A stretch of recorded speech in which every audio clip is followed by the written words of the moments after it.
G'day boys and girls, welcome back to your favourite podcast. Today I'm joined by two big time fighters. On my left, Charles Joyner, how are you my friend? I'm very good. Kyle Maistry. Good too. And co-host Alex Cameron over there on the left hand side. Good to have you here, mate. Thanks. I was going to introduce it as two of the deadliest men in Australia and Charles Joyner and Kyle Maistry. Hey. But Carnage. you took the intro, so there we go. There we go. We are broadcasting right now from Evolution Gym, Rouse Hill. You can see the big sign up the back. It's got quite a nice logo. Charles is your manager here? Yeah, gym manager, coach as well. Yeah. And Kyle, you a trainer or coach as well? You coach as well? one of the coaches, yeah. One of the coaches. I've seen Kyle here, or at the other gym, doing the personal training for the girls. They're looking pretty lethal while he was preparing for his last fight. Now, what's kind of special about today is that both these boys have had big fights recently, and we're hoping to get a bit of the breakdown, post-match analysis, as well as some general, life goings on today. So, Charles' fight was first. Was that like a month ago? I think it was 3 weeks on Saturday, so about 3.5. Yeah. 3.5 weeks ago, and this belt is the K1 Cruiserweight. We're super light heavyweight. We found out on the night, didn't we? Super light heavyweight. That's what I said. Yeah. Super light heavyweight. It does sound a bit cooler than cruiserweight. Yeah. It's sort of, but there's a few too many words though. There is a few too many words. It's a bit wordy. Arguably too many divisions overall. But Like I feel like the super cancels out the light. You know. Right. They mutually cancel So out. might as well just say heavyweight, but. Yeah, say super heavyweight. Yeah. And so that's the belt that he won in Toukley. Kyle was in the corner of Charles. What did you think about the fight from a coach I thought corner perspective? Like, it was a perfect fight for us. Like, everything went to plan. Everything that we've been training leading up to it. Like, we were able to do everything that we wanted to do in the fight. Yeah. What did you think Charles did well? Or what was the game plan going into that fight? So, the game plan was basically we wanted to keep distance and, use Charles's range and distance against him. When you the guy's going to be probably a little bit scared after the way the first fight happened. So but we wanted to mix it up a little bit. We didn't want to go finish him in the first round this time. So we took our time and take him apart a little bit more.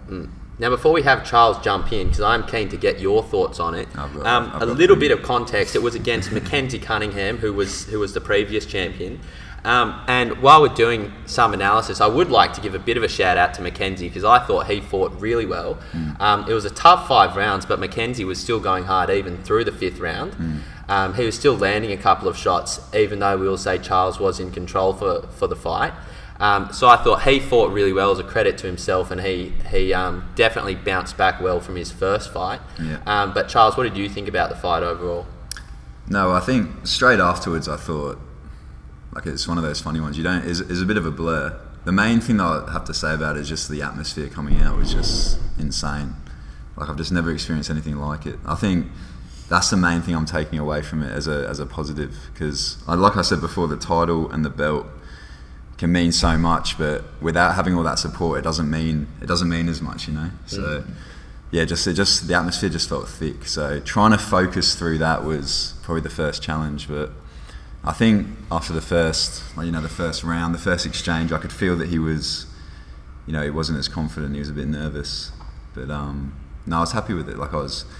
The game plan was the first round, see how he'd come out, and I could see straight away that he was sort of very tight, trying to cover up, defending against those body shots, so the head was a bit more open. But I could see that all he was really looking to land was just a big overhand, a big left hand. So yeah, I just broke him down, feel him out as the rounds went on. I think 3rd and 4th is when I really started to open him up.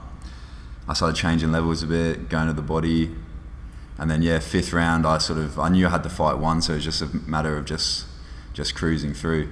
But I think really, like, first round knockouts are good, but I've said before, I think it leaves a lot of ambiguity because, people can say it's a fluke or whatever, but if you dominate someone for 5 rounds and you don't really get them a look in, and there's no point in the fight where it looks like they're going to be able to take control, then there's not much more you can say after that. Like, there's not going to be a call for a rematch, or there's no more questions left to be answered. So I was happy with it in that respect. Yeah. Great, because it was a good fight to watch, and it was a technical exhibition from Charles. But you mentioned the support there. There was a lot of boys came up from it was like an hour and a half out of Sydney or something. A lot of them in the Team Joyner t-shirts. DM Charles if you want one. But how did that feel, having all those boys come up?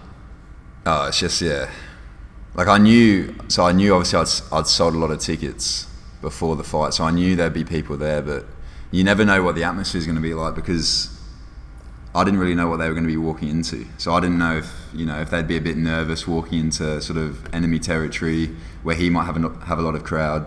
But as soon as I walk out, it was just a thick wall of noise just sort of met me. And when we're in the ring and both of our supporters were sort of chanting, it was pretty surreal. Just staring like we were like that face off, and you could just feel sort of that noise around you. And then just afterwards, just seeing how much everyone was just so, like the emotion coming forward. Like I think that's the main thing. It was just everyone was so passionate. Like it was genuine support. Like it wasn't just people there just watching and being, oh yeah, well done. It was actually people like showing emotion and being genuinely excited and like over the moon about what was going on in front of them. I think that was something that I'll just be able to hold on to forever. Like I think not many people get to experience that, so I feel really blessed that I've already so early on been able to experience that sort of feeling. Yeah, everyone was super hyped. Yeah. It was good to see and fun to be a part of for us. There was that when Joyner came out, and there was the Joyner chants coming from Team Joyner around, and then from the other side of the ring we started getting some Mackenzie chants. And there was a good little back and forth there. But at the end, I think everyone was really happy with the fight. Yeah. Like everyone appreciated both. Definitely. Both teams. Well, just the fact that he took the rematch, like we're both, we're amateurs, like we're probably more heading towards being more experienced amateurs now, but we're still amateurs, still pretty fresh to the game. So to sort of be brave enough to take a rematch against someone that's like caused you quite a, like, because he was in a lot of pain after the last one. Like the liver shot isn't pleasant. So to be able to dedicate, 12 weeks training and just focusing on that fight, like it takes a lot of courage. So just the fact that he got in there again for the fight was you got to commend him for that. Yeah, definitely. Big shout outs to Mackenzie Cunningham and those boys up there. So you just got the belt. Do you have to defend this belt a few times, or what are you looking to do over the next little while? Yeah, so I think what I want to do and what we've been talking about with my coach Adrian is just go for a bigger belt. So something I've got my eyes on is to go for an Oceania title. So we're just talking to different people, trying to get that in the works. Maybe going over to New Zealand. Because I just want to see. In your amateur career, it's about challenging yourself and putting yourself in those tricky situations. So I feel like this time I went into enemy territory, but I had a lot of my fans with me. So it'd be cool to go to another country, fight their hometown person there, and just be challenge the bad guy. Exactly, yeah. Challenge yourself in that way. But so I think that's what I would like to do next. But if any good fights that challenge me come up here, interstate or whatever, then just have a look at those. But yeah. Do you have to defend? Is it like a requirement for you to defend it? To be honest, I'm not really sure. I think Mackenzie defended it. I think he might have had. I think he defended it at least twice. So he won it and then defended it twice. But I'm not sure if there's any obligation to. I would then again, if the fight doesn't challenge me, then I'd rather step up, because this isn't the end goal. This is just like the first of many. So I'd rather just keep taking levels up, challenge myself, than say taking a step down and defend it against someone that I feel like it's not an interesting fight, or it's not an exciting fight. Okay, well, that sounds pretty exciting. Yeah. Before we jump on to Kyle's fight, Alex, did you have any headline reactions to Joyner's fight and that experience? I thought the whole the card was actually pretty good overall. I would say there were a couple of real slugfests on there. a couple of guys who got beat up pretty bad. I think overall it was good fun. It was a good experience, and I would encourage anyone who's around in like a time or an area where there is one of those kind of more amateur cards on going about, that I would say definitely go and have a look at it, because it is good fun. And it's a good atmosphere, because they pack out like a relatively small area, but the atmosphere is great. I'd also say if you want to take a look at the fights, Carnage House Productions has the full fight on YouTube. So check that out if you want to see Charlie going at it for 5 rounds. But I think it was pretty comprehensive victory. I would say massive shout out to Mackenzie, but I think definitely the better fighter won. One little point, I loved the one of the earlier fights where there was a fight between these two guys, and one of them was pretty ripped and this other guy was a bit chubby, had a bit of a dad bod, and when he walks in you're like, oh, I don't know, this guy surely can't compete. But he had a great heart, and he was still slogging it out to the end. He came away with the W. So for all those boys with the dad bods out there, if you got your technique, you can still come away against those athletic boys. So that's one for the big boys out there. So Kyle had a big fight. Is Kyle Maistry. You can look him up, Kyle Maistry Martial Artist, on Facebook page, right? Yeah, and you've got your Instagram, Kyle Maistry. We'll throw joiners in the description as well. Now, Kyle, if we're actually honest, is a mixed martial arts fighter, but 1 week after Joyner's fight, Kyle took a pretty short notice kickboxing title fight. But what's really interesting is that a few weeks before that fight, Kyle had not only an amateur fight that went for, 3 rounds against a tough guy, but then on that same card fought for the title. Well, it's a bit of a complicated situation. Why don't you run us through what happened in the lead up to the title fight recently, and how that first night went? Yeah. All right. So that first night, I was scheduled to fight Cody Bullock in a kickboxing fight. We were matched up a while ago. It didn't end up working out, but so we got matched up again, and that was March something. Yeah, March 9th. March 9th that was. So we ended up going for 3 rounds. It was a pretty tough fight, that was. Shout out to him. He did a real good job. Good dominant victory for Kyle. Yeah, I think I think I dominated the 3 rounds of that fight, even though it was hard fought. And then so there was a title fight set that fight at 70 kilos, or just under 70 kilos or something. And one of those guys were injured. He ended up not being able to fight, so they were looking for a replacement for him on the night. And they had a couple guys in mind. Both of them, they were just battered after their fight, so they couldn't go again. And I felt pretty good after I fought, so I thought I'll jump in. I'll fight. I might as well. I'm ready to go. So you had the adrenaline running through you still. Yeah. And bear in mind that 70 kilo title fight's 10 kilos heavier than what you were weighing at? He was 10 kilos heavier than me, on the weigh-ins, and on the night he was 10, 11 k's heavier than me as well. So it was a big jump up in weight. Yeah, big guy. He was, if you see the photo you see the photo that I put up on Instagram of him, you can see the size difference between us. And ended up going 5 rounds with him as well, and I lost by a split decision. So that's 2 judges for the other guy, 1 judge for you. For me, yeah. So you can see that just by that result, it ended up being a pretty close fight as well. So what title was that for? That was for a Muay Thai fight, Muay Thai title, national title. Australia. Yeah. Full Thai rules. Right. 60. I think it's super welterweight or something like that. Yeah. 69.5 kilos. Yeah.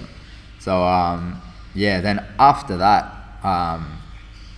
it was a couple of days after that. So Adrian was talking to the promoter for War on the North Shore, which was my last fight. Coach.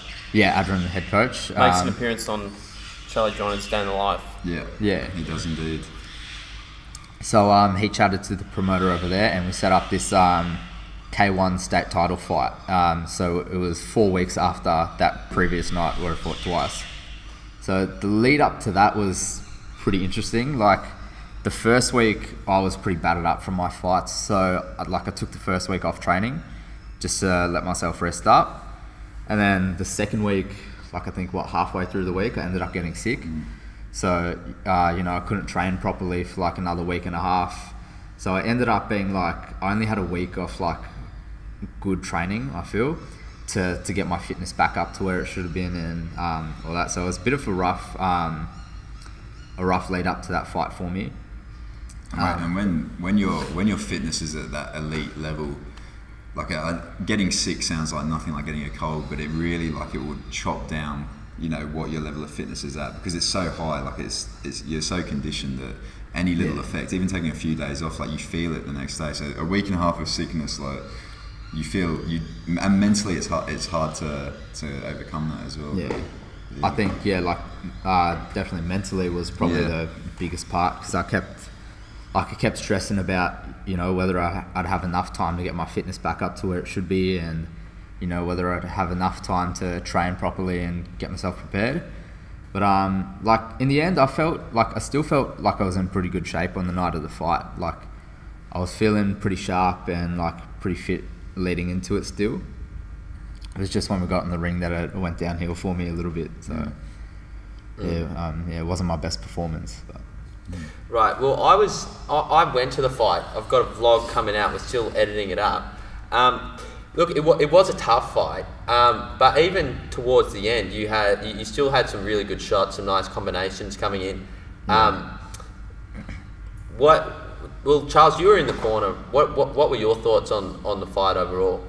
So, well, overall, like I think if you didn't know Kyle and you watched the fight, you think, okay, yeah, it's a decent performance. But I think knowing what Kyle's capable of and how he usually fights, like I was, it was a bit frustrating being in the corner, because it's like watching someone that fights at a certain level, but for whatever reason was holding back on the night.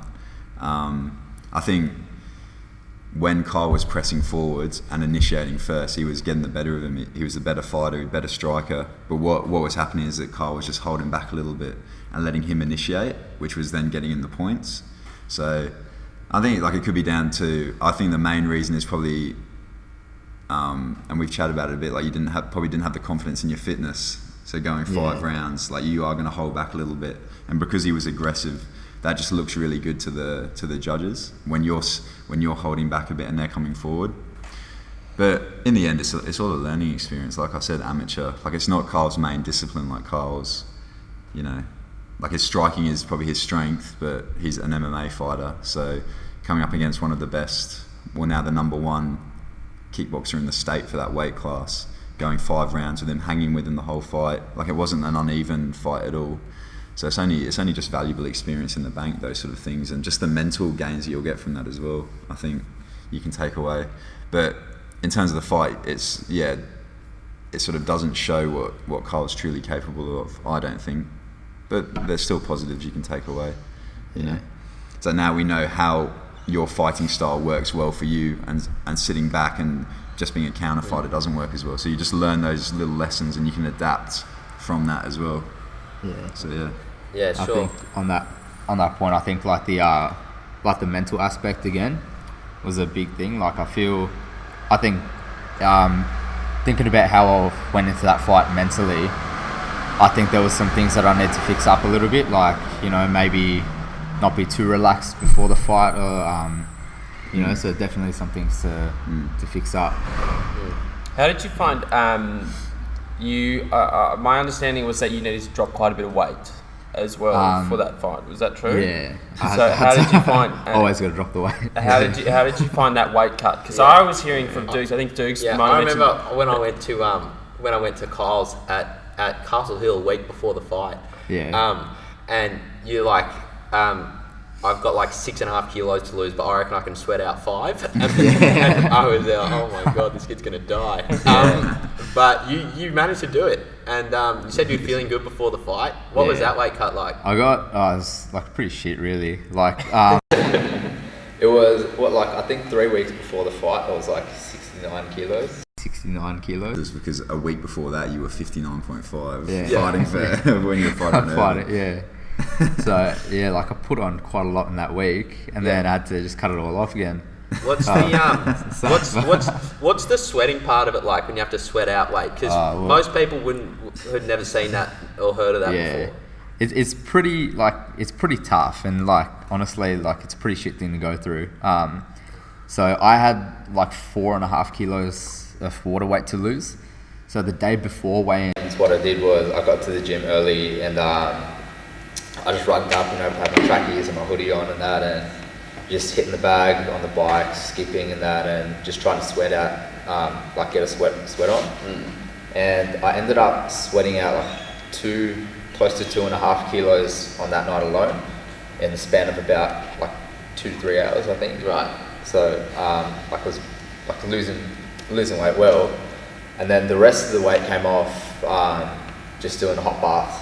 Right. So I did one when I got home that night, and I lost like another 0.8 or something. Like I lost quite a bit of weight from that. Yeah. And so I did my sweat session, and then I did, I think, 2 hot baths it was. Yeah. And I was on weight. And then did you have to weigh in the next day? Or you weighed in that night? Nah, so the sweat session I did the day before. Right. I did 1 hot bath like on the day of the weigh-in. Right.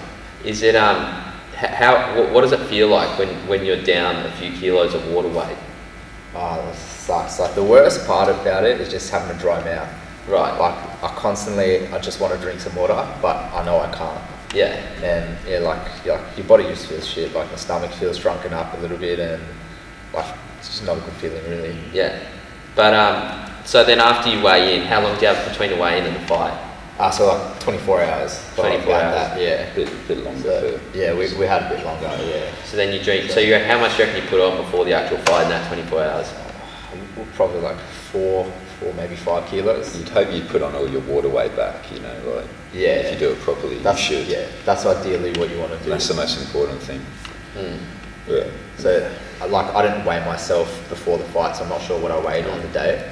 But like I know, I tried to pace myself with with what I ate and what I drank after the weigh-in, to make sure that like I'm absorbing all the water I can and trying to rehydrate to the best that I could. That I could. Yeah. Okay, sweet. So you had two big performances, but what do you think is the future holds for you? Are you going to pursue the kickboxing road or the MMA road, or a combination? Do you have any preference, or are you still thinking about it? Not too sure. Like I want to do MMA is my main goal, but I think from seeing how I performed in my last few fights, I think I might want to clean up my kickboxing a little bit more, even if it's not a kickboxing fight. Just focus on my striking a little bit more, focus on my jiu-jitsu a little more, maybe do some jiu-jitsu comps, and make sure that my grappling is up to speed as well, because my last 3 fights were all kickboxing, so for a while now I haven't really focused on jiu-jitsu too much, so just get back into that a little bit more and really work on my basics. So maybe it might be a couple of months before I get back in the ring and fight again, but I want to make sure all that stuff's up to speed and where I want it to be. Yeah. So you'll be doing your jiu-jitsu and kickboxing stuff here at Evolution, or where? Yeah. So I'll do it I do my jiu-jitsu at Evolution and Australian Top Team, but my kickboxing is mainly over here at Evolution. I'll do a couple classes over there maybe, but I'll mainly work on that stuff here. Yeah. Okay. Thanks for joining us back after a short intermission. We've got a few things left to cover. One of them is we definitely want to cover a huge and interesting UFC 236, where we saw 2 massive title fights, almost as big as the ones of Charles and Kyle. Almost.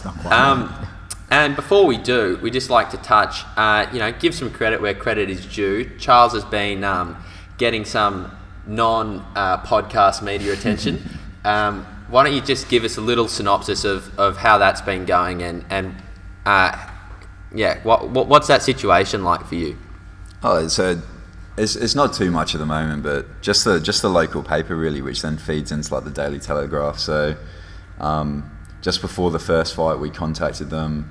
Before the title fight, we contacted them just because you got to do a bit of groundwork to get your name out there, and they did an article on me, and then they just did after the fight, they just wanted to do a follow-up article. So just speaking about just the fight, and it's good. It's just basically just the local paper getting around, and then these days it's all connected to, I guess it stems off from the Daily Telegraph. I don't know if it's like News Corp or whatever that is, but yeah, so... Well, it is good. It is always good to get the media practice, I think. And here's a question I've been thinking about. Some people have been going back and forth about like fighters in the UFC. And it's kind of this argument between being a martial artist and being a prize fighter, because some people say if you're being a true martial artist, you should always be showing respect and be humble and don't be like trash talking and arrogant and this, that and the other. And then the other argument, which I'm more sympathetic to, is that these guys make a living by taking damage for money, right? These guys are taking damage. And so what you want to do is you want to maximize the money and minimize the damage, right? Exactly. And the way to maximise the money, as far as a lot of people can tell, is by, make your name for yourself, building up that hype, talking a bit of trash. Like, obviously, big examples are Conor McGregor, but other ones we see like Chael Sonnen, Michael Bisping, we see Colby Covington having a go at it. What do you guys think about that? What do you guys think about that kind of traditional martial art thing of respect and how that translates into the fighting for... I think it's just being real, being who you are. I think, like, you got people who, maybe they take things more personally and they want to talk a bit more trash. Connor's good at that. But then I guess you see some guys who aren't good at it, that's not who they are, and they want to go out there and just try to do it for the money, probably like a bit more like Colby Covington, is not succeeding very well with it. But I guess a lot of guys, they try to start shit just to try to get their name out there a little bit more, but I don't know, like, if you're that kind of person, maybe go with it, but I think it's just about being real and being who you are. No, I agree. That's it. What I was going to say in terms of the trash talking, but there's two sides to it as well. So there's the media obligations and there's the social media stuff, and there's the trash talking in terms of that stuff and being disrespectful there, which is purely to make money. And then there's the martial arts side of it, which is the actual competition. You see a lot of these people, say Conor McGregor, he trash talks a lot in the media and build a big name for himself, but then when he competes, he shows like the utmost respect. Do you know what I mean? During the competition, they abide by the rules. He always makes weight. He's there at the time and place they've decided. In a victory or defeat, he's humble and he'll thank his opponent and he'll show all that. So I think they can go hand in hand, the trash talking and the respect. I think, but the most important thing is just being who you are. Like, you're not gonna build a genuine fan base by being someone that you're not. So, like with me, like I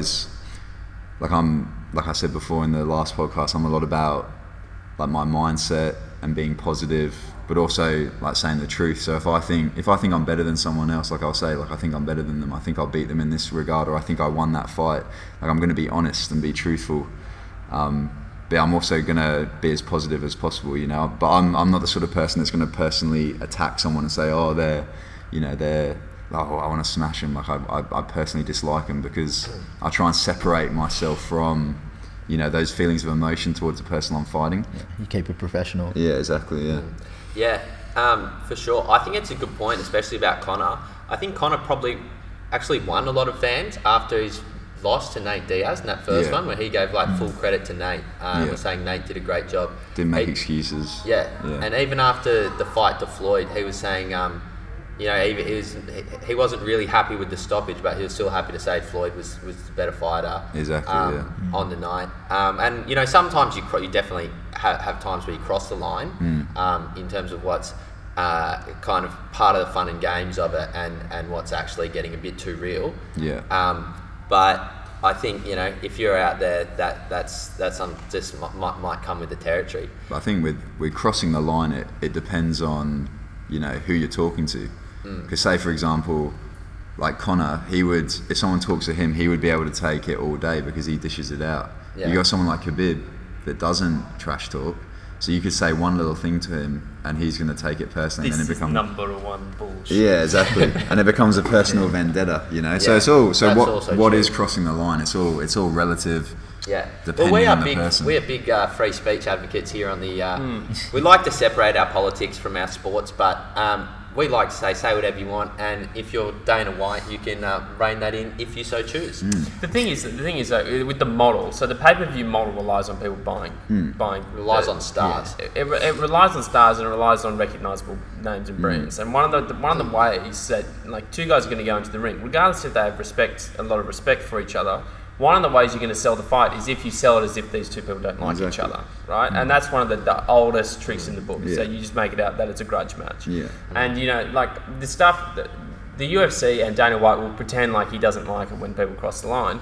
But I don't think there was a point at which they sold more tickets to the fight than when McGregor threw the dolly through the bus, right? And you say everyone says, well, that crossed the line. I guarantee you, at that point there was no point in that lead up where they sold more fights when he threw the dolly through the bus. Dana's just rubbing his. Dana says, "Oh, it's disgusting, it's disgraceful." Dana loves it. Dana loves it. I think there's definitely some parts of truth to that, but.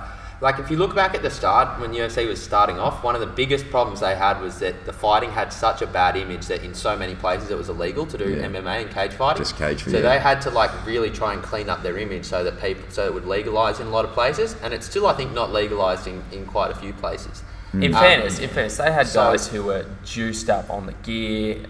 They had guys who were fighting guys who were like 50 but they were throwing out. But to the public, they were showing Stephan Bonner and like Kenny Florian and those guys who are articulate and like can come off to the media as really nice guys. But then you come back and you got like your Chuck Liddells and your boys you really want to throw down. Yeah, your Diaz's. The Diaz boys.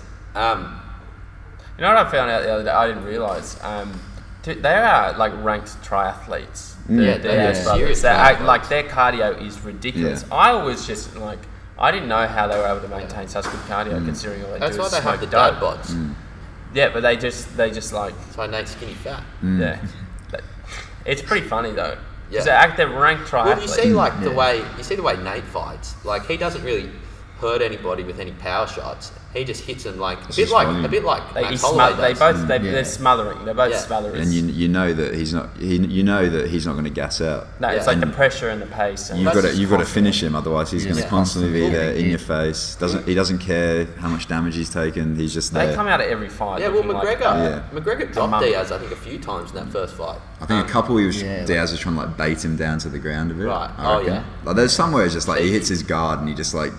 Right. Just that is a classic Diaz tactic when he's just lying there. Anderson Silva one where Nick's doing that on the ground. Yeah. Oh, I love the Diaz boys. I wish they were fighting a bit more. Like I'm sad they can't like make a deal with the UFC. They've just they've made good money from the McGregor fight. It's sort of like that. Where's the motivation lie? Yeah, definitely. So what did you guys think about the big UFC 236? There was a lot of hype around Israel Adesanya, who delivered in a big way. In what a lot of people say this is their favourite fight of all time. I think Brendan Schaub came out and said this is the best title fight I've ever seen. Some people are saying greatest fight I've heard. I think Joe Rogan said greatest fight he's ever seen. No, not Joe. Dana White I think said greatest fight he's ever seen live. Yeah. We also had the Dustin Poirier Max Holloway fight at 155. Which was big. But let's first talk about Adesanya. He's somewhat close to home, fighting out of New Zealand, and I think he's buddies with like Tai Tuivasa and Tyson Pedro and Mark Hunt, and they kind of like this Anzac Aussie New Zealand stand up fighting type of scenario. What did you guys think of the fight and Adesanya as a prospect? I think for me, Adesanya. Like I watch a lot of his fights, like his early kickboxing fights, and a lot of the things I do, like I'll see, because he's probably the greatest striker that's ever been in the UFC, and just even his kickboxing, like you see the way he just absolutely, like if people want to see good kickboxing fights, K1 fights, watch the King in the Ring New Zealand's sort of tournaments that he does. We'll throw the link in the description. Yeah, the way that he just, and that's a show that I'd like to fight on in the future as a professional. But just the way he breaks down everyone, I try and use a lot of his tactics and his techniques that he uses. So he's my boy, and like you said, it was his first real proper sort of ability test. And it's that hype test, isn't it? But there's a few stages. First round looked a bit rocky. Yeah, Second he got and- dropped early. Yeah, he got saved by the cage. Second and third, he looked pretty good. Fourth was a shocking round for him. Like he looked like he was out on his feet. But the main thing, I think you can have the most ability in the world, but if you don't have the heart to back it up, like it doesn't matter, because you're not going to be in there for long. So the fifth round, the way he came back, pushed through, just picked up to another level, just put the pressure on him, still accurate and picking off with his shots. I think it's sort of, he's slowly starting to prove that the hype is real. What do you think, Kyle? I think, I agree. I think his striking ability is just levels above the competition at the moment. I think, Gastelum, he dropped him in the first round. They had him rocked a little bit. But I think you've seen, he took some heavy shots, and then after that, I think you see, Adesanya's just diversity with the strikes. Gastelum had a big right hand. And that's the one he was throwing a lot.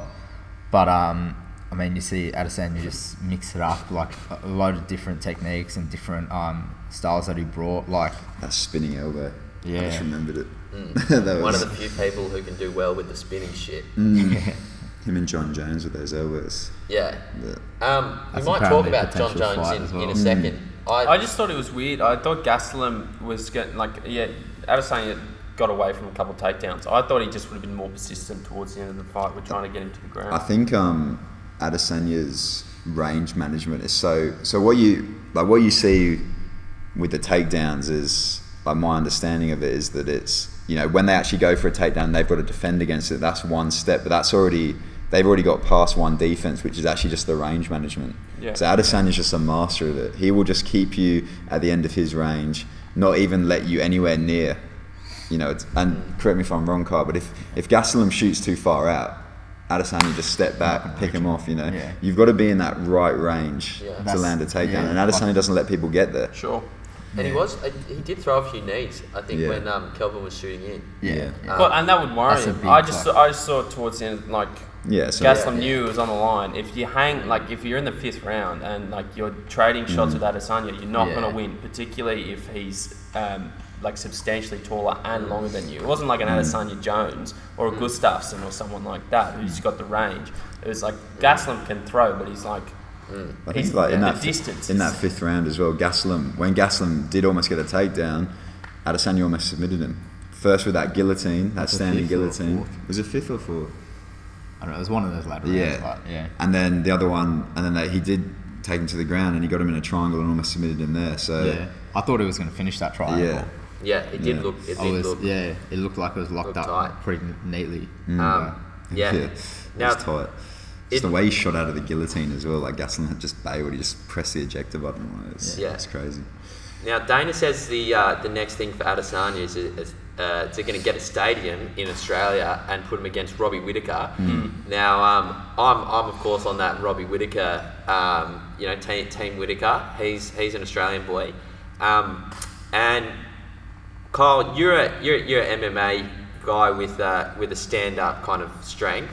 Yeah. What do you think Adesanya has to do against Robbie Whittaker, who's super well rounded in all the areas? What does he have to do in the fight? I think it's going to be similar to the Gastelum fight. He'll have to use his range and his distance, and just keep Whittaker from getting inside. Because I think Whittaker's strength would definitely be his boxing there.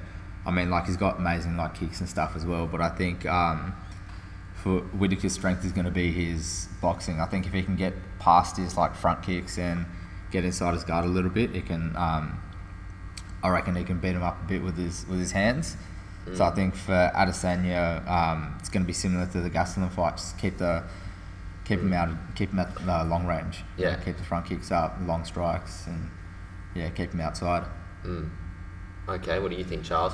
Yeah, I think the same. And I think to add on top of that as well, just that the element of the toughness. I think the analysts were saying afterwards, you're not going to find many people tougher than Gastelum, but one of them's Rob Whittaker.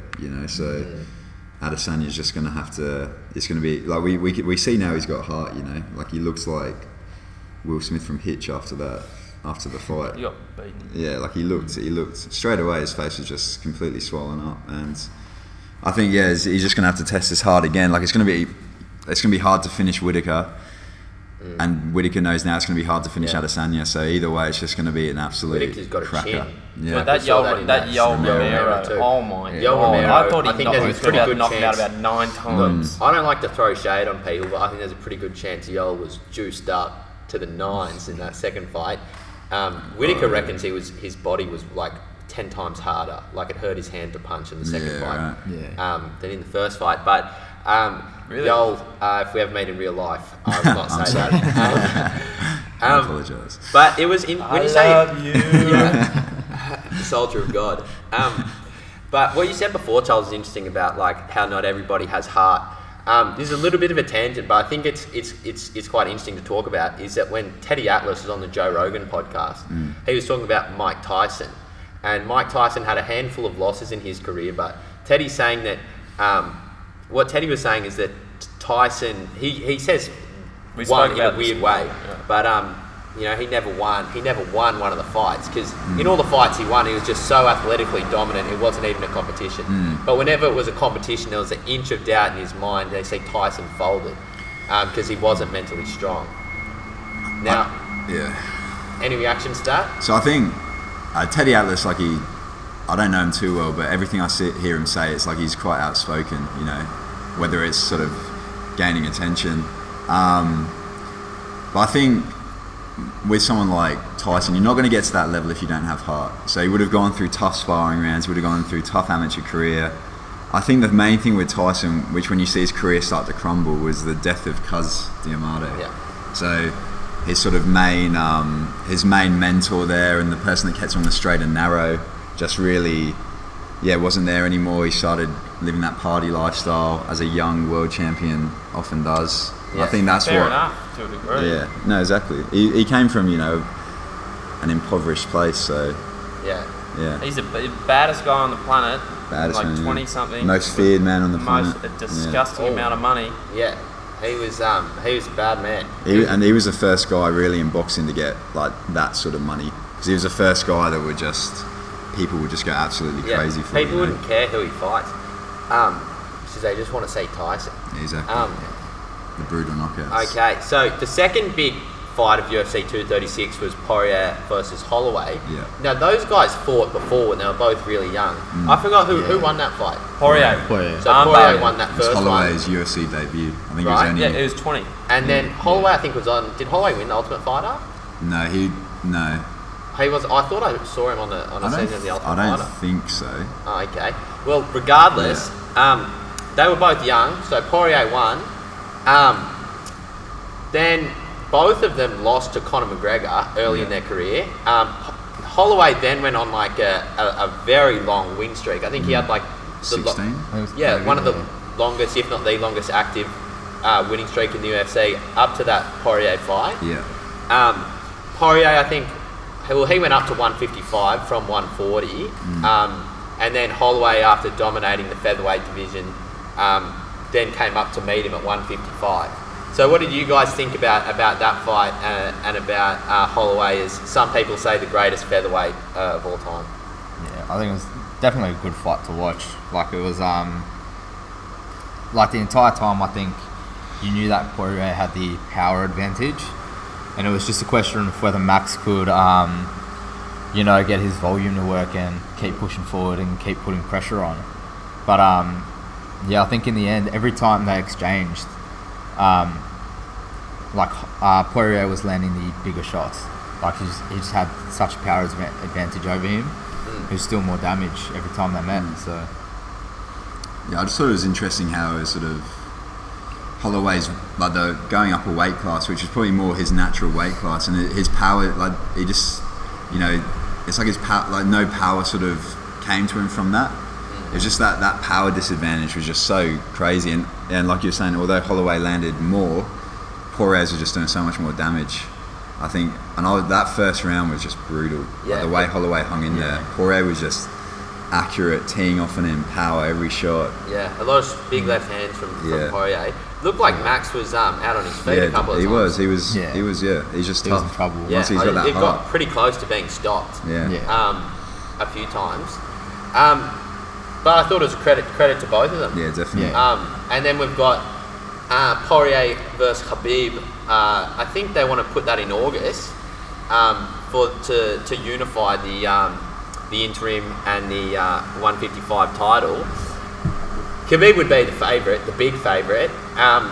Do you see any hope for Poirier in that fight? Yeah, I do. I think once again, like Khabib, he's there to be hit. I think McGregor, he wasn't in his best shape. I think Poirier's looking so good at lightweight. His weight's just carrying over really well. I think if Khabib's there to be hit, I think Poirier would be able to put him away. I think Poirier's got good wrestling as well, better wrestling than Conor does. It's like you look at the Al Quinta fight, when Khabib couldn't take Quinta down, and like it ended up just being a striking fight. And exactly.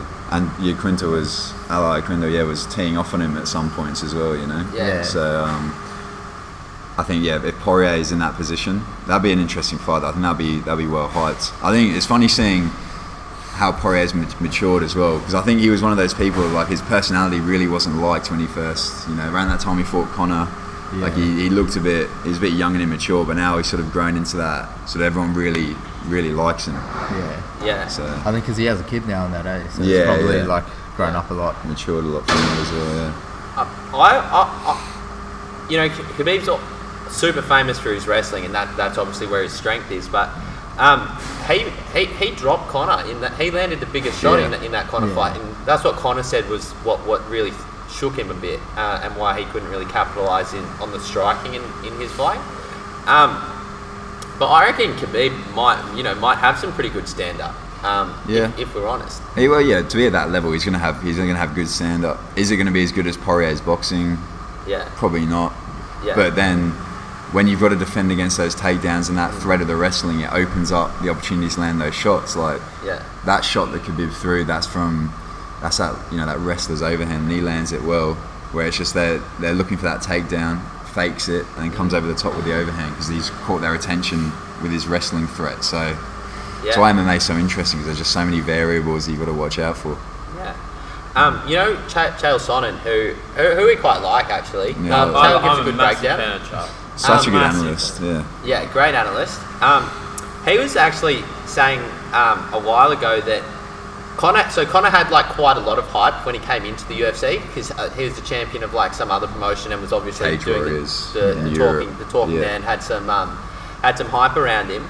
And when Holloway and Poirier were both young, the UFC didn't actually think they were that good. And so the UFC was actually trying to shelter Conor in his first few fights to really build up that buzz. And Conor beat them both, but it's only later on in Conor's career that we realise how big those wins actually are, and they really bolster up Conor's resume. They've aged well, those wins. Definitely. Yeah.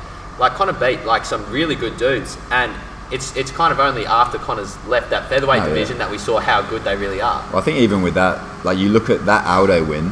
So a lot of people tuned into the UFC around that Aldo win. Yeah. To a lot of people, Aldo is just an absolute scrub that got knocked out in 13 seconds. Yeah. But he's arguably, the greatest featherweight of all time. Well, people were talking about him as the pound for pound best. He was pound for pound number one at the time. Yeah. He was undefeated for 10 years. He's the only featherweight champion in the UFC.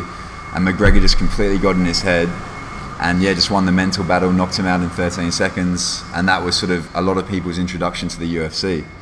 So I think going back to the Poirier and Holloway as well, I think they were great prospects, but mentally probably what those losses did to them was really positive, because it was on a big stage, it got a lot of media attention. So, it's that fight or flight. They could either run away from the sport, they feel embarrassed, or they can train harder and come back stronger, which they both did. Went on big winning streaks, beat a lot of, legends of the sport. And you could argue that that exposure to those mental battles and that adversity also helped them along in a way. Yeah, sure. Yeah. Well, why don't we finish up by, we do have to pay respect to almost the king of the game, McGregor. I wonder what you guys think is next for Conor. There's a big part of me that actually wants Conor to just hang up the gloves and retire. I know he would want to fight Khabib again because of that pride. But if the guy's already made that money and has all that success, I actually don't want him to go in and take all that damage again. No. Like I don't want to see him take years off his life, you know, when he doesn't need to, if he goes in and actually and gets proper mauled. But that being said, I would definitely tune in for a McGregor fight, and the McGregor fights are always fun.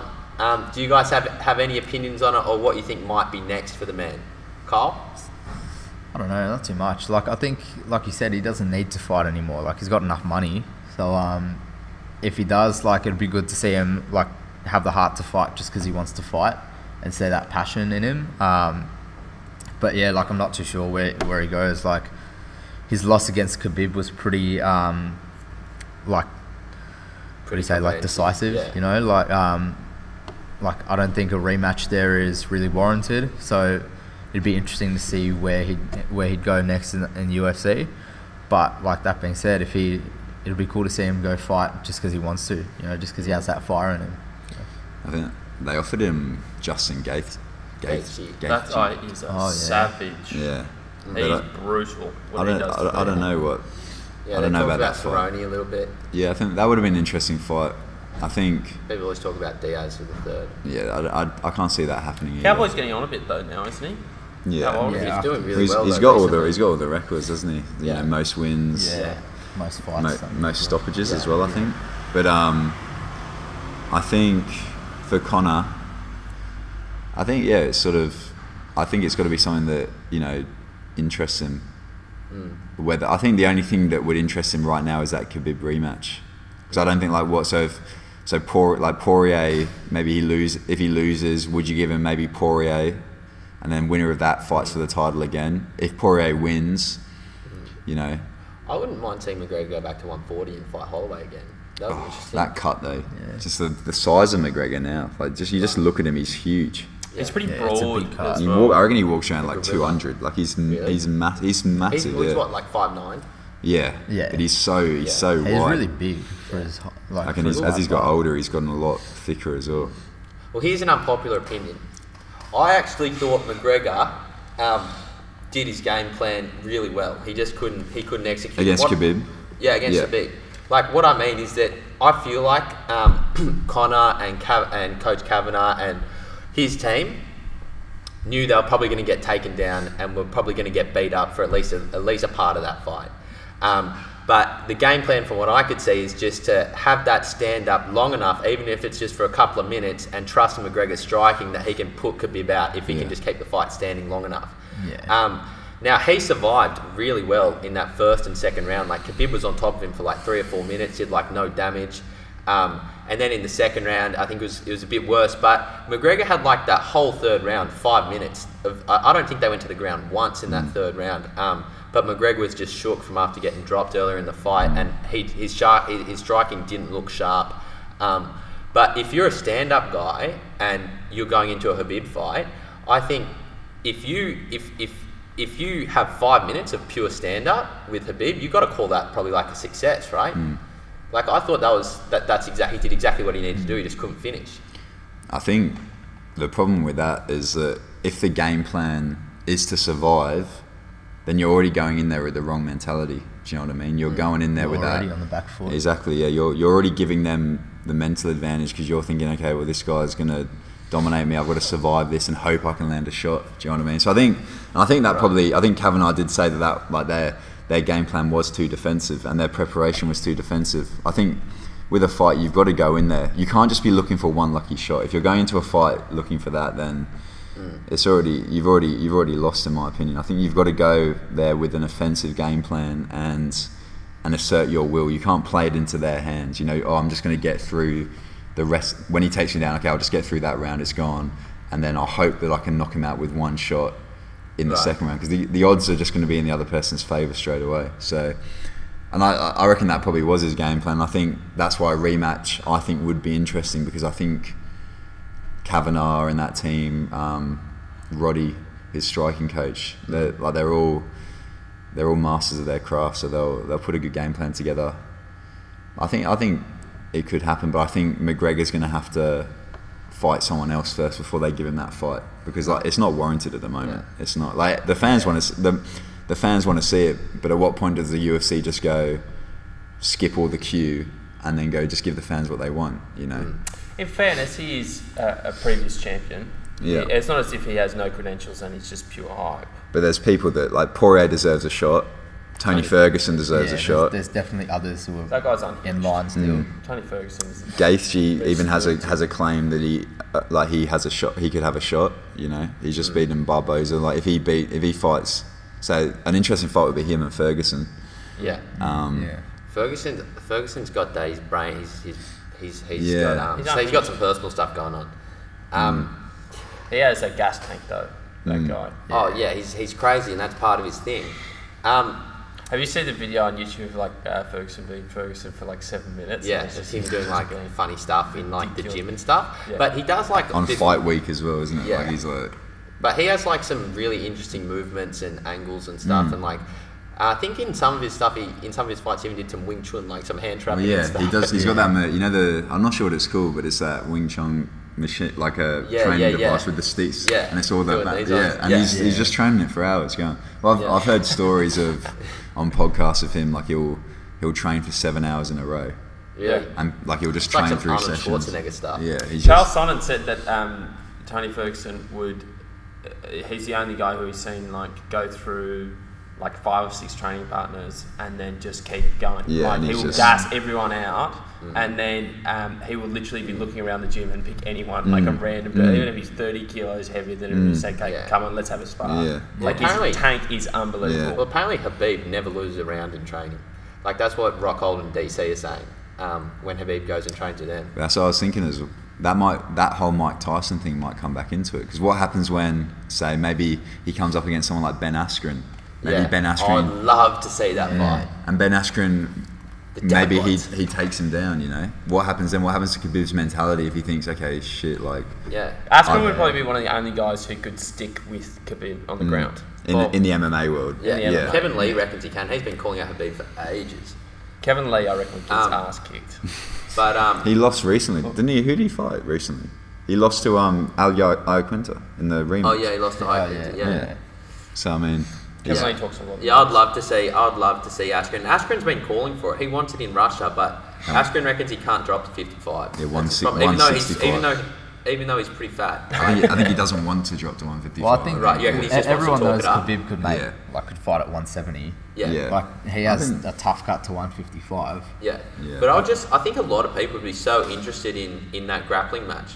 It'd be the first time that it'd be like one of the first times that it would be like two really pure grapplers, and people there'd be a lot of hype around it. The cameras. Askren, Askren still hangs in some like Olympic wrestlers, I think. Like he's got his own wrestling school which he runs. Yeah. Well, he was an Olympic, isn't he? Yeah, he went to Olympic gold medalist. Was he Olympic gold medalist? I don't know if he's gold. I don't know if he's gold, but he wasn't. He had a whole bunch of titles or like North American titles and stuff. But that was the whole thing with the Robbie Lawler stoppage. It was like, even though it was stopped, it was It's a weird fight. It was a weird fight, but it's like, where was that going? Askren has like the tightest squeeze in that division by far. Herb Dean reckoned it was a neck crank, and he's seen people lose. Feelings in their legs and stuff. The way you see his arm drop, it looks like he was out. Yeah, well, Herb's just saying you can't take any risks with that. Yeah, like if you see the arm drop like that, you're not getting any response. Yeah. What do you? The ref's got to jump in, because if he doesn't and he goes, oh no, I want to give them a chance, and this guy gets brain damage or paralysed. What happened? So Herb did what was right for him as well. He said it like he was on the Joe Rogan Experience, and what he said was like, in a situation like that, like you've got to use your knowledge. Like who would in a choke drop their arm like that? Like what's he trying to do? It's not the natural defense. If he's still conscious and he still knows what he's doing, what is he doing dropping his arm like that? You know, like no one does that. It's not like it's not a normal movement. It's not something that you're taught to do necessarily.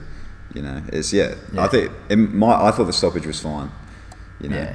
Well, Herb gets a shout out. He's probably the best referee. He's the gold standard. After John, I'd say Big John McCarthy. Big John, but he's retired though, isn't he? Yeah, he's I think doing like like commentating. Yeah, over in Bellator, I think. Yeah.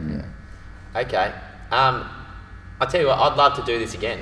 I've floated the idea of having like an MMA show semi-regularly, which could be fun. Sure.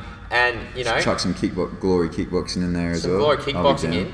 Well, Charles can be the specialist. We'll have the guy the evolution breakdown, like the Gracie breakdowns. Nice. No, let us know what you think. We'd love to hear what you think about those title fights that we discussed, and hopefully you can tell us what you think about Kyle and Charles's fight as well, because they'll be up on our YouTube. Kyle's vlog, the vlog of Kyle Maistry's fight will be up shortly.